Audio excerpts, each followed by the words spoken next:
All right, let's dive in. We're tackling something pretty wild Yeah, today. this is a good one. You guys sent in a bunch of research articles and even a Kurzgesagt video on Gravastars. Oh, yeah, I saw that Kurzgesagt It video. was super cool. I love those guys. So basically, we're talking about a potential alternative to black holes. And Some pretty mind-bending stuff. yeah, so let's break this down together. Sounds good. Okay, so to start, we've got these massive stars, way bigger than our sun, right? Right. And eventually they run out of fuel and they collapse under their own gravity.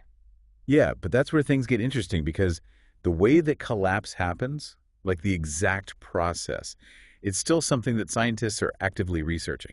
So there's still some mystery there. Oh, yeah, there's a lot we don't know. And that's where the idea of a gravistar comes in. Exactly. Instead of everything collapsing into a singularity, like with a black hole, the gravistar theory says something totally different happens. Right, it's like the collapsing matter, it doesn't form that singularity, but instead it turns into pure energy. Whoa. Yeah, and this energy, it creates like a mini universe inside a shell. Wait, hold on. A mini universe inside a shell. I know, it sounds crazy, right? Yeah. So you have this energy pushing outward, and then the outer layers of the star, they're still collapsing inward. So it's like this a huge cosmic battle. Exactly, like a Yeah. cosmic tug of war, and that's how Gravistar forms. Okay, I think I'm starting to get the picture, but then what's inside this shell? Okay, so it's called a super dense vacuum. A super dense what? Vacuum, yeah. That doesn't even make sense. I know, it's a weird concept, right? It's like, Yeah. imagine you're trying to squeeze all the air out of a balloon, so you're creating a vacuum, right? Yeah. But then somehow the balloon itself, it becomes incredibly heavy. Okay. It's like space-time is just totally warped in this region, and that warping is what gives Gravastars those crazy properties. So let's break down the structure here. We've got this shell, and inside is this super dense vacuum. Right, and the shell itself is, get this, thinner than an atom. Thinner than an atom. Yeah, incredibly thin. And it's cold, too, like Yeah. colder than the coldest known place in the universe. I mean, that's just mind-boggling. And that thinness is Yeah. actually really important because it helps Gravastars avoid some of the problems that we have with black holes, like the information paradox. Oh, yeah, right. The information paradox. Can you remind us what that is again? So basically, one of the fundamental laws of physics is that information can't be destroyed. Right. But with black holes, anything that crosses that event horizon, that point of no return, it's gone, right? Like, poof, gone. Yeah. And all the information that it carried, it's gone too. And that creates a conflict with what we know about physics. So gravastars avoid this whole information paradox thing because there's no true event horizon. Exactly. Nothing ever actually gets swallowed into oblivion, so information could theoretically escape. Okay, so gravastars solve one problem, but... But they create a whole bunch of new ones. I was about to say there's got to be a catch. Oh, yeah. There are definitely some catches here. Like, we're already talking about matter thinner than an atom. Right. And a vacuum that's somehow super dense. Yeah, so to explain that, you need to introduce ideas like exotic matter, which is something we haven't even discovered yet, Right. and negative energy density. Okay, yeah. We're getting into some seriously weird physics here. Oh, yeah, we are. So I'm starting to see why gravastars are still considered theoretical. Right. But even if they don't actually exist, they're making us think about some really fundamental questions. Absolutely. They really challenge what we think we know about the universe, especially at those edges where gravity just goes crazy. Totally. Okay, so let's say gravastars are real. What would they look like to us? Would we even be able to tell them apart from black holes? That's the tricky part. Yeah. From the outside, a gravistar would pretty much look exactly like a black hole. They're kidding. No, it would still warp space-time, trap light. It might even have that accretion disk swirling around it. Yeah. So what you're saying is that some of the objects we think are black holes out there gobbling up everything in sight, Right. those could actually be gravastars. It's possible. And that's what makes this whole thing so exciting. But if they look so similar, how could we ever know for sure? Well, there might be some really subtle differences in their behavior, especially in how they interact with matter and energy. And luckily, there's a whole new way we can observe those interactions. You're talking about gravitational waves. Bingo! We can actually detect those ripples in space-time caused by crazy events like black hole collisions. So you think these gravitational waves could be the key to figuring out if something's a black hole or a gravistar? Exactly. The way a black hole rings during a collision might be subtly different from how a gravistar rings. Okay, wait a minute. Black holes ring. Not literally, but those gravitational waves carry information about the objects that made them. Kind of like sound waves tell us about a musical instrument. Think of it this way.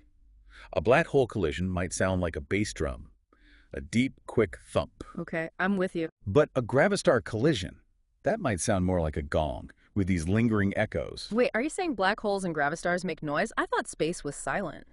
It is. But those gravitational waves, they carry information, just like sound waves do, so we can analyze them to learn about the objects that created them. So we're basically listening to the universe, trying to pick out the unique sound of a gravistar amidst all the cosmic noise. That's a great way to put it. It's like a cosmic symphony out there, and we're just starting to hear the individual instruments. That's so cool. So how do we actually find these telltale gravitational wave signatures? What's next in this cosmic detective story? Well, first, we need more data. The more gravitational wave events we observe, the better our chances of finding something that doesn't quite fit the expected black hole signature. Right, so it's all about gathering more data, and then what? And then we need to analyze that data super carefully, like looking for those tiny deviations, those faint echoes that might tell us, hey, that's not a black hole, that's a gravistar. That sounds incredibly challenging. Oh, it is, but the payoff could be huge. I can only imagine. If we find convincing evidence of gravastars, it would completely change how we understand gravity, black holes, maybe even reality itself. This is some mind-blowing stuff. I'm completely hooked. And this is just the beginning. There's so much more to explore, from the different theoretical models of gravastars to the potential implications for cosmology. All right, let's take a breath and then we'll dive even deeper into this rabbit hole. I'm ready to explore the weirdest and wildest implications of gravastars. Let's do it. Before we get into the different types of gravastars, Yeah. I think it's important to understand why physicists and cosmologists, Right. they find these objects so fascinating. Yeah, why are they so obsessed with these things? Well, they represent like a potential bridge Okay. between two of the most fundamental theories in physics. Ooh, which ones? General relativity, which describes gravity on a large scale, Right. and quantum mechanics, which governs the behavior of matter Okay, yeah, at the subatomic level. that's right. And those two theories, they don't always see eye to eye. They really don't, Yeah. especially when we're talking about extreme environments, Yeah, like black holes and gravastars. exactly. It's like trying to fit square pegs into round holes. Yeah, it just doesn't work. Black holes, as we currently understand them, Yeah. they kind of represent a point where general relativity breaks down. Oh, how so? That singularity at the center of a black hole. Yeah. That's a place where our current laws of physics, Oh. they just cease to apply. So it's like the ultimate cosmic glitch. Pretty much, yeah. So are you saying gravastars, with their lack of a singularity, Uh-huh. they offer a way to avoid that breakdown? They could, potentially. Okay, so they're like a cosmic patch. In a way, yeah. Yeah. By replacing that singularity with Right. that super dense vacuum core. Right, right. Gravastars might give us a way to reconcile general relativity and quantum mechanics. At least in those extreme environments. Exactly. Wow. That's a pretty big deal, right? It is. It is. It's a tantalizing possibility, and it's motivated a lot of research in this area. I bet. Okay, so let's talk about the different types of gravastars. Okay, yeah. What are the leading contenders in the Gravistar beauty pageant? All right. Well, one of the most well-studied models is the thin-shell gravistar, Okay. which is what we've been focusing on so far. Right, with that super thin shell of exotic matter Exactly. surrounding the super dense vacuum core. Uh-huh. Right, that's the one that kind of reminds me of a cosmic soap bubble. Yeah, I like that analogy. So what other kinds of gravastars are out there? Well, there's also the thick-shell gravistar. Okay, so a thicker shell. Yeah, as you might guess, it has a thicker shell. Makes sense. And this type of gravistar, it could be more stable Oh, interesting. than the thin-shell variety. Okay. And it might even have some interesting observational signatures. Oh, really? Yeah. Like what? How would we know if we were looking at a thick shell gravistar? Well, one possibility is that the gravitational waves from a thick-shell gravistar collision, they would have a different frequency spectrum than those from a black hole collision. Oh, interesting. So instead of that sharp thump, Right. we might hear something else. Yeah, we might see a more drawn-out signal Okay. with a broader range of frequency. Should we like listening to a complex chord instead of a single note? That's a great way to put it. Right. And then there are some even more exotic models out there, Oh, like what? like rotating gravastars. Okay. and charged gravastars. Ooh, charged gravastars? Those sound intense. Yeah, these objects would have additional properties Right. that could make them even more difficult to distinguish from black holes. Okay, yeah, I'm starting to see why this is such a challenging area of research. It is. I mean, we're talking about objects that are so dense, Right. so strange, and so difficult to observe. Yeah, but that's what makes it so exciting, right? Totally. I mean, gravastars are pushing the boundaries of our knowledge. They really are. It's making us rethink what we thought we knew about the universe. Absolutely, and the fundamental laws that govern it. So where do we go from here? What are the big questions we still need to answer about gravastars? Well, one of the key questions is, of course, Yeah. do they even exist? Right. We need more observational evidence, more data from gravitational wave detectors Right. to either confirm or refute their existence. Yeah, we need proof. And let's say we do find evidence of gravastars. Okay. What does that mean for our understanding of the universe? That's a big question. Yeah. I don't think we have all the answers yet. Right, but it would change things, right? Oh, absolutely. The discovery of gravastars, Yeah. it would be a profound paradigm shift in our understanding of the universe. So it would mean that the cosmos is even weirder than we thought. Way weirder. Who doesn't love a little cosmic weirdness?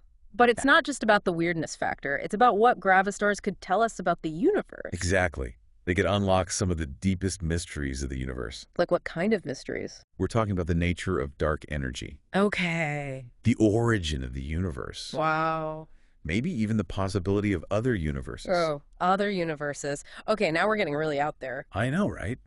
It's exciting stuff. It is. We've gone from collapsing stars to other universes, I know. all in just a few minutes.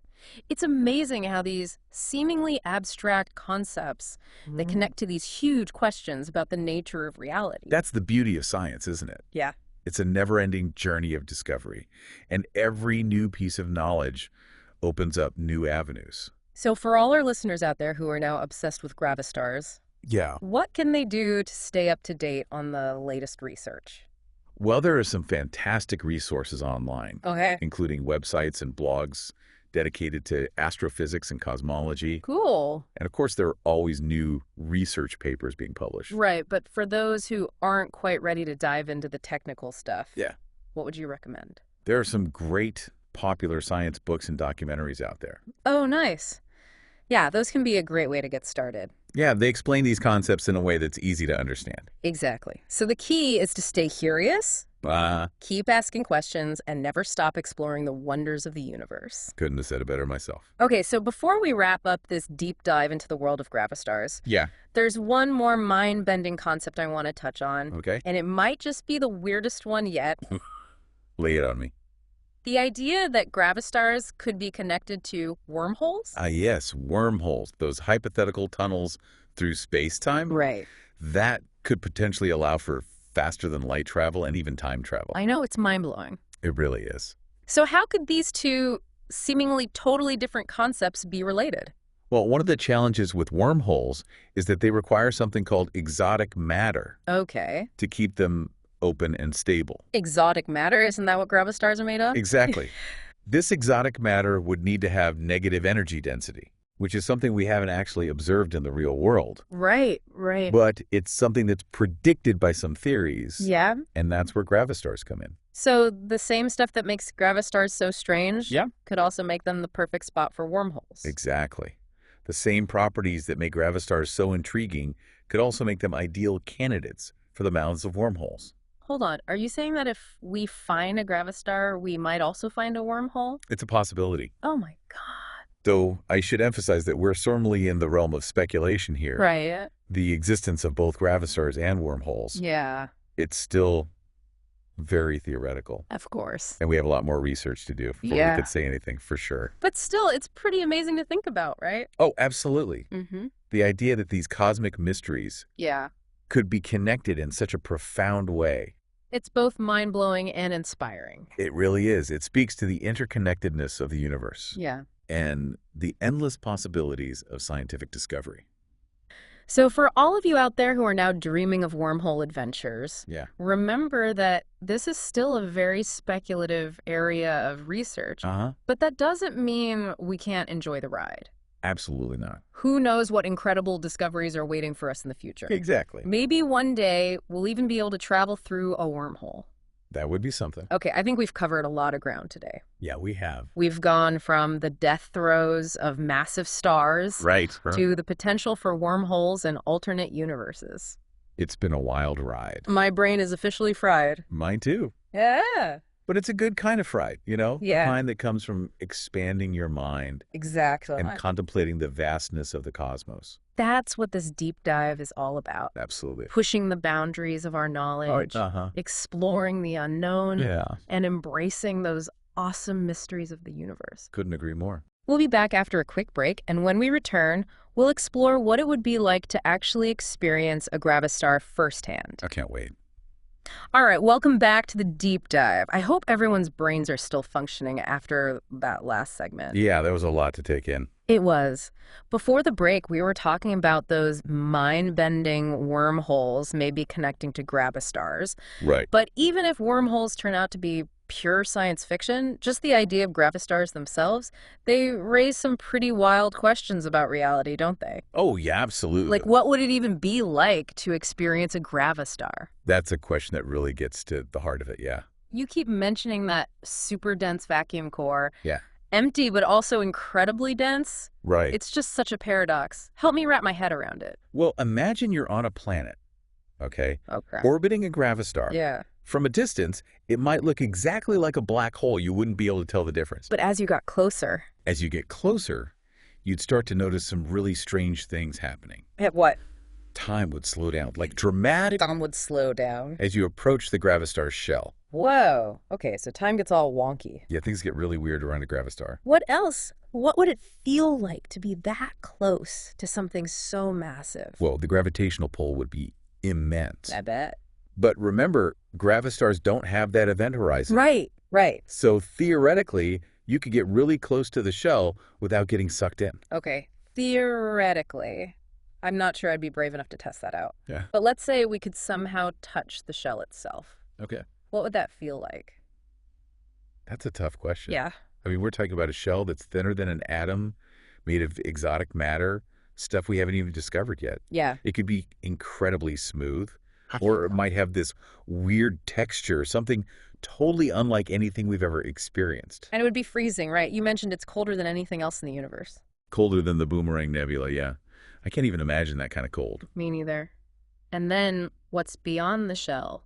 Inside that super dense vacuum core. That's the ultimate mystery, right? It is. Some theories suggest it could be a gateway to another universe, Whoa, what? or even a different dimension. Okay, now my mind is officially blown.